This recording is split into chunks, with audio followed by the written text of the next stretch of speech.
오늘도 이 저녁에 강력한 하나님의 말씀의 은혜가 있기를 주님의 이름으로 소원합니다. 방금 같이 읽었던 사도행전 9장을 중심으로 예수와 만난 사람들이라는 제목으로 같이 말씀 나누겠습니다. 이현주라고 하는 분의 책 예수와 만난 사람들에 보면 성경 속에서 예수님을 만난 여러 명의 사람들을 각색해서 참 재미있게 표현해 놓았습니다. 여러 사람들을 소개하는데 그 중에 가장 첫 번째 나오는 인물이 바로 여리고의 세리장이었던 삭개오입니다. 이 삭개오라고 하는 사람을 1인칭 시점에서 각색해서 참 재미있게 표현했는데 한번 들어보십시오. 사람들은 나를 두고 미쳤다고 한다. 전에는 죄인이라 하더니 지금은 미쳤다고 한다. 그러나 나는 조금도 그들의 말을 두려워하거나 곶갑게 여기지 않는다. 지금도 그렇고 전에도 마찬가지였다. 사람들은 내가 토색질을 일삼고 강제로 세금을 많이 걷어 로마에 내고 남은 돈을 착복했다고 비난을 아끼지 않았다. 그렇다. 그들의 비난은 잘못된 바가 없다. 나는 할 수 있는 대로 돈을 긁어 모았고 로마의 신임을 얻기 위하여 내가 못할 짓이라고는 없다고 생각했다. 돈과 로마의 신임, 그것이 나의 생명줄이었다. 그러나 이상한 일이었다. 단단해져야만 하는 나의 삶이 오히려 갈수록 더 불안하게 흔들리는 것이었다. 도무지 세상 살 맛이 없었다. 내 삶의 이론과 실제가 서로 맞지 않았다. 로마가 흔들리는 기색은 없었다. 돈의 위력이 상실될 낌새도 보이지 않았다. 그런데 이토록 확실한 사실에 근거한 나의 삶이 갈수록 흔들리고 불안한 까닭은 무엇인가? 무엇이 나의 삶을 이토록 불안하게 흔들어대고 있는 걸까? 내가 딛고 선 바탕이 뿌리채 흔들리고 있는 듯한 영문을 알 수 없는 불안 때문에 시달리고 있을 무렵 나는 예수에 대한 소문을 들었다. 나는 그를 만나보고 싶었다. 비록 먼 발치에서였으나 그를 보는 순간 나는 속으로 부르짖었다. 그렇다. 저 산에는 아무것도 꺼리지를 않는구나. 거침이 없어. 저 붉은 얼굴과 붉은 맨손을 보면 알 수 있지. 저 산에는 마치 사람의 모양을 한 자유의 모습이군. 그러나 이렇게 그를 내려다보며 내 멋대로 한가로이 생각에 잠길 수만은 없었다. 그의 일행이 바로 내 발밑에 이르렀던 것이다. 나는 숨을 죽였다. 그가 손을 들어 올리며 나에게 말했다. 이글거리는 듯한 그의 눈알이 나를 쏘아보고 있었다. 삭개오 형제, 내려오시오. 오늘은 당신 집에서 하룻밤 신세를 집시다. 나는 굴러떨어지듯 나무에서 내려와 그의 앞에 섰다. 그의 넓은 가슴에 내 머리가 닿았다. 그가 손을 내밀어 내 손을 잡았다. 그의 손은 먼지와 땀으로 지저분했지만 따뜻하였다. 나는 정신없이 그를 안내하여 집에 이르렀다. 이 넓은 천지간에 나에게 신세를 지겠다는 사람은 그밖에 없었다.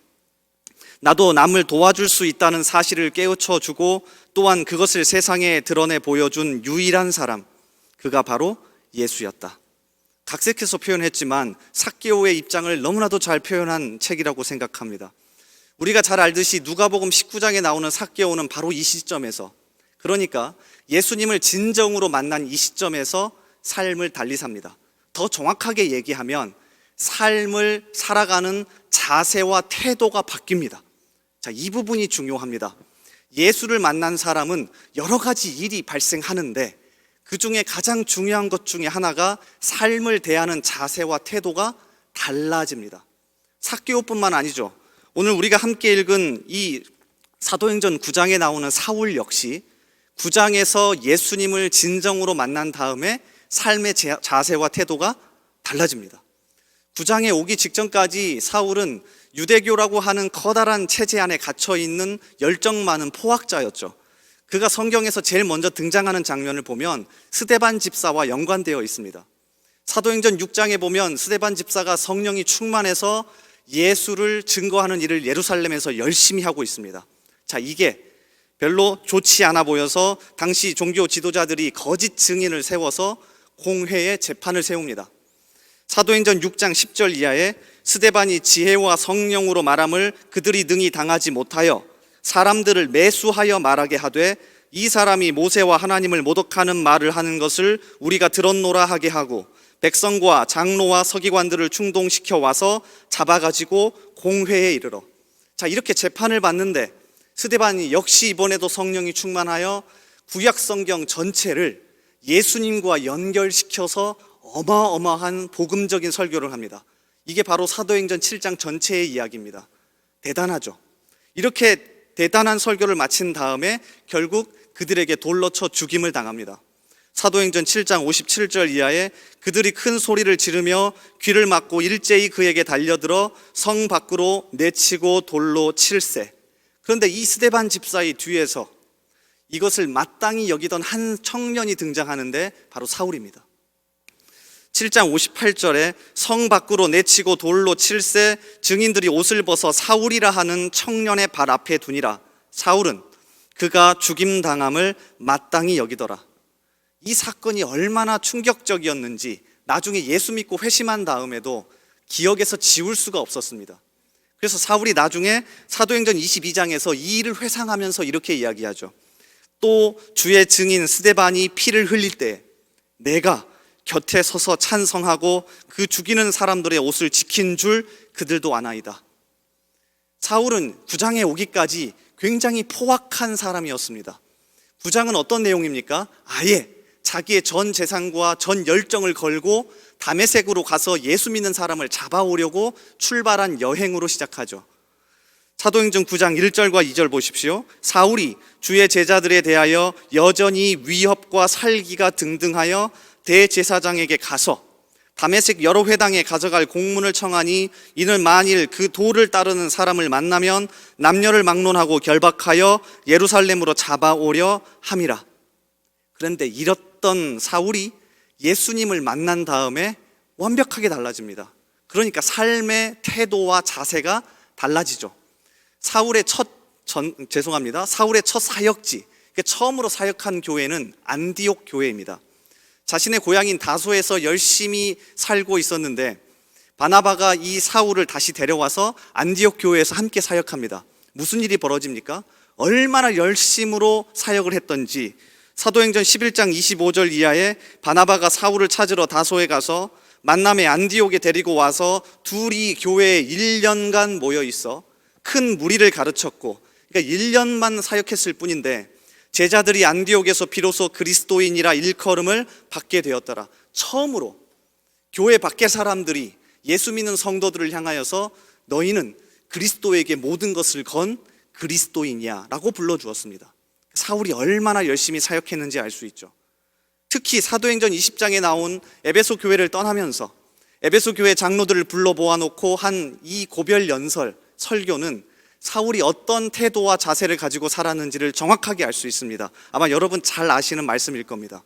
사도행전 20장 24절 내가 달려갈 길과 주 예수께 받은 사명 곧 하나님의 은혜의 복음을 증언하는 일을 마치려 하면은 나의 생명조차 조금도 귀한 것으로 여기지 아니하노라. 이쯤 오면 신기합니다. 왜냐하면 첫 번째는 우리에게 잘 일어나지 않는 일이고요. 두 번째는 이상하게도 성경 속에서 예수님을 만난 사람은 완벽하게 삶의 태도와 자세가 바뀌어져 있습니다. 그런데 가장 바뀌기 힘든 게 사람입니다. 여러분 그렇지 않습니까?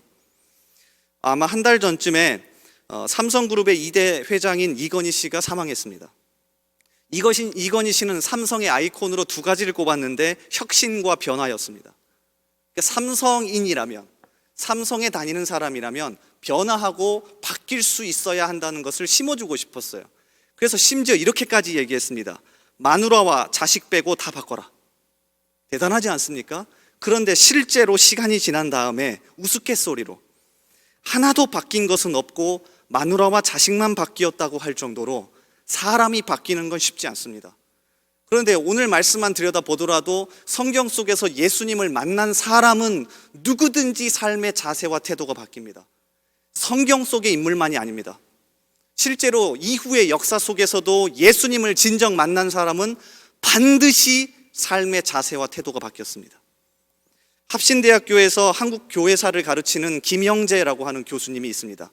이분이 한국교회사라고 하는 책을 썼는데 자신이 열심히 자료를 찾고 연구한 결과 한국의 초대교회 성도들을 한 문장으로 표현하라면 이렇게 말해주고 싶대요. 예수 믿는 사람들은 무엇인가 달라도 한참 달랐다. 예수 믿는 사람들은 무엇인가 달라도 한참 달랐다. 그러니까 성경 속에서 사울이나 삭개오만 달라진 게 아니라 실제 역사 속에서 예수를 진정으로 만난 사람은 무엇인가 삶의 자세와 태도가 달랐다는 거예요. 그러니까 이 부분을 가지고 오늘 한번 집중적으로 우리를 돌아보고 도대체 무엇이 이들의 삶의 자세와 태도를 달라지게 했는지를 찾아가 보고자 합니다. 한 가지만 찾아볼 겁니다. 여러 가지가 있겠지만 오늘 사울이 예수님을 만나는 이 장면을 통하여서 예수님을 진정으로 만나면 이 사실을 깨닫게 되고 이 사실이 그의 삶을 달라지게 하는구나. 자, 이 한 가지를 살펴볼 건데요. 같이 집중해서 이 부분을 살펴보고 적용하고 또 기도하는 시간이 되기를 주님의 이름으로 축복합니다. 자, 일단 1절과 2절에서 사울이 허락을 받고 다메섹으로 떠납니다. 자, 그리고 3절을 보십시오. 길을 가던 도중에 부활하신 주님께서 강력한 빛으로 나타나십니다. 사울이 길을 가다가 다메섹에 가까이 이르더니 호련히 하늘로부터 빛이 그를 둘러 비추는지라. 완벽한 빛으로 주님이 나타나셔서 사울을 만나십니다. 자, 여기서 멈추지 않고 이어지는 4절에 보면 주님이 말씀을 하십니다. 자, 4절 한번 같이 읽어볼까요? 사울에게 무엇이라 말씀하시는지 여러분이 사울이라 생각하고 한번 같이 읽어보고 들어보겠습니다. 같이 읽습니다. 땅에 엎드려져 들으매 소리가 있어 이르시되 사울아 사울아 내가 어찌하여 나를 박해하느냐 하시거늘. 사울이 예수님을 처음 만나고 들었던 음성입니다. 어떤 느낌이었을까요? 사울은 단 한 번도 예수님을 직접적으로 박해한 적이 없습니다. 예수님을 직접적으로 괴롭혀 본 적이 없어요. 억울하지 않을까요? 부활하신 주님을 처음으로 만났는데 주님이 하신 첫 번째 음성이 사울아 사울아 너가 어찌해서 나를 박해하느냐라고 이야기하십니다. 사울이 한 거라고는 한 가지밖에 없죠. 예수님을 박해한 적은 없고 예수를 믿는 공동체와 교회와 성도를 박해한 적은 있습니다. 근데 예수님은 이렇게 이야기하지 않습니다. 너가 왜 나의 공동체를 박해하니? 왜 내 교회를 박해하는 거야? 왜 나의 성도들을 박해하는 거야? 라고 말하지 않습니다. 사울에게 있어서 아마 이 부분이 충격이었을 겁니다. 갑자기 강력한 빛으로 나타나시더니 음성이 들려오기를 왜 나를 박해해? 라고 하니 말이죠. 놀랬는지 사울이 다시 묻습니다. 5절을 보십시오. 대답하되 주여 누구시니까? 그러자 아이 쐐기를 박듯이 이어지는 5절 하반부에 예수님이 이렇게 이야기하시죠. 이르시되 나는 네가 박해하는 예수라. 사울은 충격이었을 겁니다. 예수님을 처음 만난 사울이 경험한 건 뭐였을까요? 나는 지금까지 예수를 믿는 공동체를 박해했고 예수 믿는 교회와 예수 믿는 성도 한 사람 한 사람을 박해했는데 주님은 자기 자신을 박해하고 건드렸다고 이야기하다니 이게 뭐지? 도대체 어떻게 서로 연결되어 있는 거지? 교회와 예수님은 어떻게 연결되어 있는 거고 교회와 성도와 예수 믿는 사람은 어떻게 연결되어 있는 거지? 라고 하는 굉장히 충격이었을 겁니다. 그리고 아마 이렇게 결론을 내리지 않았을까요? 적어도 예수님과 예수 믿는 사람은 하나로 연합되어 있구나. 예수님을 만난 사울이 가장 먼저 경험한 건 이거였습니다. 가장 먼저 깨달은 건 이거였습니다. 자, 그리고 어떻게 살아가나요? 삶의 자세와 태도가 완전히 달라집니다. 생각해 보십시오. 우리가 예수를 믿는다는 건 단순하게 멋진 사람 한 분을 믿는다는 정도가 아닙니다. 그의 생명과 연합해서 함께 살아가는 겁니다. 예수님을 만난 사람들은 모두가 이 사실을 가장 먼저 깨닫습니다. 그러니까 삶의 자세와 태도가 달라질 수밖에 없어요. 지금 나와 예수님이 하나가 되어 연합해서 살아가니까요. 그러니까 나 혼자 있든지 공동체로 함께 있든지 누가 보든지 보지 않든지 삶의 자세와 태도가 다를 수밖에 없습니다. 이 사실을 사울이 가장 먼저 깨달은 겁니다. 예수 믿는다는 건 주님과 연합해서 살아간다는 진리를 깨닫는 거구나. 오늘 이 저녁에 다시금 이 진리를 깨달을 수 있기를 바랍니다. 찬양하면서 기도하면서 혹여나 내가 이 부분을 놓치고 살았다면 내가 예수님을 만나고 믿는다는 건 그 생명과 연합해서 함께 살아가는 거구나. 이 사실을 매일같이 깨닫고 경험한 사람은요 다르게 살 수밖에 없습니다. 우리는 누가복음 24장에 나오는 엠마오로 내려가는 두 제자를 통해서도 확실하게 이 부분을 알 수 있습니다. 누가복음 24장에서 예수님이 십자가에 달려 너무 허무하게 돌아가시자 그를 따랐던 두 명의 제자가 엠마오로 실망하며 낙담하며 내려가고 있습니다. 누가복음 24장 13절, 그날에 그들 중 둘이 예루살렘에서 25리 되는 엠마오라 하는 마을로 가면서 넋두리를 하면서 둘이 실망하며 낙담하며 내려가고 있습니다. 그런데 이때 부활하신 예수님이 이 두 명의 제자에게 나타나십니다. 아마 여러분 잘 아실 겁니다. 그 옆에서 같이 이야기를 하며 걸어갑니다. 누가복음 24장 15절 이하에 그들이 서로 이야기하며 문의할 때에 예수께서 가까이 이르러 그들과 동행하시나. 그런데 무슨 이유에서인지 16절에 그들의 눈이 가리어져서 그인 줄 알아보지 못할거늘. 부활하신 예수님이 내 옆에 있는데 알아보지 못합니다. 많은 학자들이 제자들의 눈이 어두워져서 그렇다, 아니면 예수님이 일부러 가리워져서 그렇다, 하지만 성경에는 나와 있지 않으니 어쨌든 무슨 이유인지 모르겠지만 부활하신 주님과 같이 걸어가는 두 명의 제자가 옆에 예수님이 있는데도 알아보지 못합니다. 자, 그런데 언제 알아봅니까? 저녁에 한 집에 들어가서 밥을 먹을 때 눈이 밝아져 예수님을 알아봅니다. 자, 28절부터 30절, 그들이 가는 마을에 가까이 가매 예수는 더 가려 하는 것 같이 하시니 그들이 간권하여 이르되 우리와 함께 유하사이다. 때가 저물어 가고 날이 이미 기울었나이다 하니 이에 그들과 함께 유하러 들어가시니라. 그들과 함께 음식 잡수실 때에 떡을 가지사 축사하시고 떼어 그들에게 주시니. 자, 이렇게 같이 밥을 먹을 때 이어지는 31절이요, 그들의 눈이 밝아져 그인 줄 알아보더니 예수는 그들에게 보이지 아니하시는지라. 이 부분이 우리를 당혹스럽게 하죠. 처음에 예수님, 부활하신 예수님을 알아보지 못했습니다. 그러다가 저녁에 밥을 먹다가 드디어 깨닫고 알아보았는데 갑자기 예수님이 이제는 보이지 않습니다. 왜일까요? 누가는 왜 이 부분을 제일 마지막에 기록해 놓았을까요? 간단합니다. 하나씩 추적해 가보죠. 일단 밥을 먹을 때 눈이 밝아져서 예수님을 알아보게 되었습니다. 자, 30절을 다시 보실까요? 자, 다시 한번 자세히 읽어보겠습니다. 자, 시작.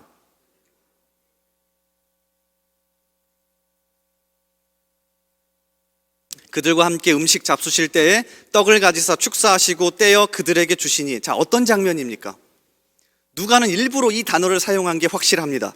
띄워주실래요? 4개의 단어를 사용합니다. 동사예요. 가지고, 축사하시고, 떼고, 주셨습니다. 이 4개의 동사는 누가복음에서 반복해서 나오는 단어이자 동사입니다. 언제 나오냐면 첫 번째는 오병이어이고요, 두 번째는 성만찬 때 나옵니다. 자, 제가 읽어드릴게요. 누가복음 22장 19절 성만찬입니다. 또 떡을 가져 감사 기도하시고 떼어 그들에게 주시며 이르시되 이것은 너희를 위하여 주는 내 몸이라 너희가 이를 행하여 나를 기념하라 하시고. 자, 9장 16절이요, 오병이어입니다. 예수께서 떡 5개와 물고기 2마리를 가지사 하늘을 우러러 축사하시고 떼어 제자들에게 주어 무리에게 나누어 주게 하시니. 성만찬과 오병이어의 공통점이 있습니다. 모두 다 생명이신 예수님을 직접 나누어 주고 경험하는 사건입니다. 그러니까 두 명의 제자들이 낙담하며 내려가다가 언제 눈이 뜨여져서 예수님을 만나게 됩니까? 예수님이 생명의 양식이고 예수님이 우리에게 생명이라는 십자가를 깨닫게 되자 주님이 보였습니다. 자, 그런데 더 당혹스러운 건 그렇게 깨닫게 되자 다시 사라지셨습니다. 이유는 무엇일까요? 야를먹이라고 하는 누가복음을 연구한 대가가 있는데 한번 띄워주실래요?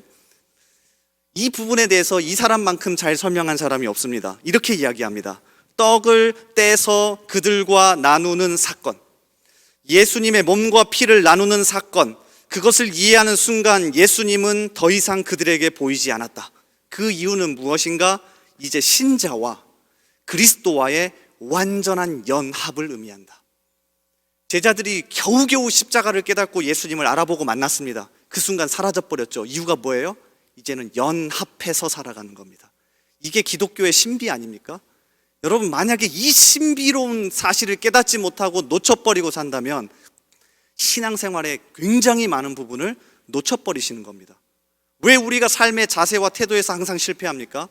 지금 이 순간 예수의 생명과 연합해서 살아간다는 사실을 잊어버렸기 때문 아니에요?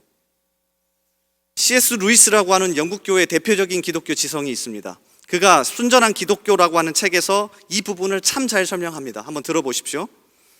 그리스도인들이 내 안에 그리스도의 생명이 있다고 말하는 것은 단순히 정신적이거나 도덕적인 의미에서 하는 말이 아니라는 것을 분명히 말해야겠습니다.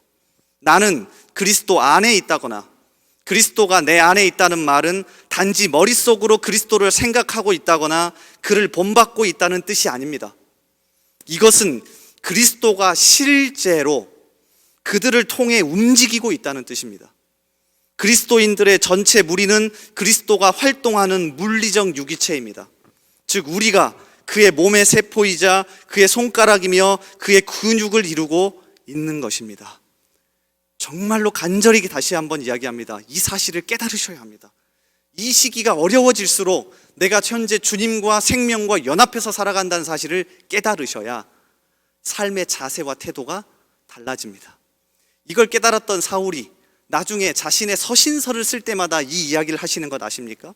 여러분 바울 서신을 꼭 읽어보십시오.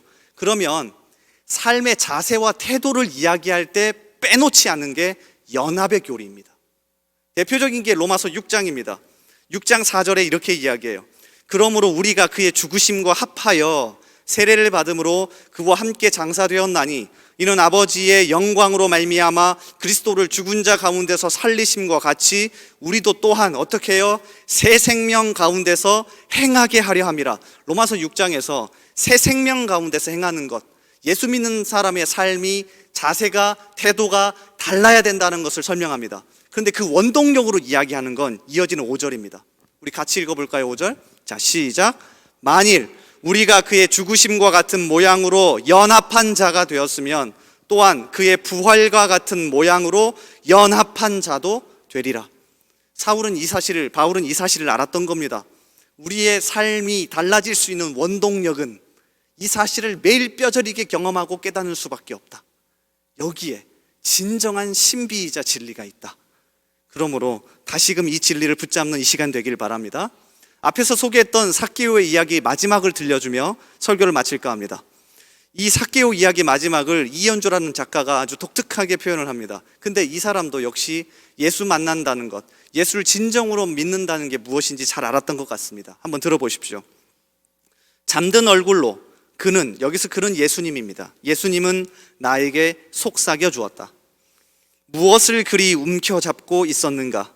불쌍하게도 모두 놓아버리는 거야. 그리고 하늘이 주신 대로 살아가게. 그 순간 우리를 떠났던 것들이 모두 돌아온다네. 나와 함께 하나가 되어 살아가게. 이게 바로 세상 사는 맛이지. 그날 예수 일행은 길을 떠나 예루살렘으로 향하였다. 나는 곧 그와 한 약속을 지켰다. 창고에 쌓아두었던 재물을 팔아 나의 가난한 이웃을 샀다. 사람들이 그런 나를 두고 미쳤다고 하였다. 예수라는 미치 광이한테서 광기가 옮았다는 것이다. 자, 그러면서 이렇게 마무리 짓습니다. 그렇다. 나는 그분과 하나가 되어 있었다. 이 진리를 붙잡는 이 저녁이 되기를 주님의 이름으로 소원합니다. 우리 같이 찬양하면서 계속해서 깊은 기도의 자리로 나아가기를 원하는데요. 이것이 영원한 삶이라고 하는 찬양을 할 겁니다. 제가 가사를 읽어드릴 테니까 오늘 말씀과 얼마나 연결되어 있는지 한번 묵상해 보십시오. 영원한 사귐에 날 초대하시네. 주님을 누리며 사는 것. 날 지으신 대로, 날 부르신 대로 주님과 함께 걷는 삶. 이것이 영원한 삶, 이것이 영원한 삶. 참 하나님과 그 아들 아는 삶. 이것이 영원한 삶, 이것이 영원한 삶. 내가 주 안에, 주는 내 안에 늘 거하는 삶. 이 찬양의 가사를 같이 찬양하시면서 오늘 말씀의 진리를 다시 한번 가슴에 새기길 바랍니다. 우리 같이 찬양합니다.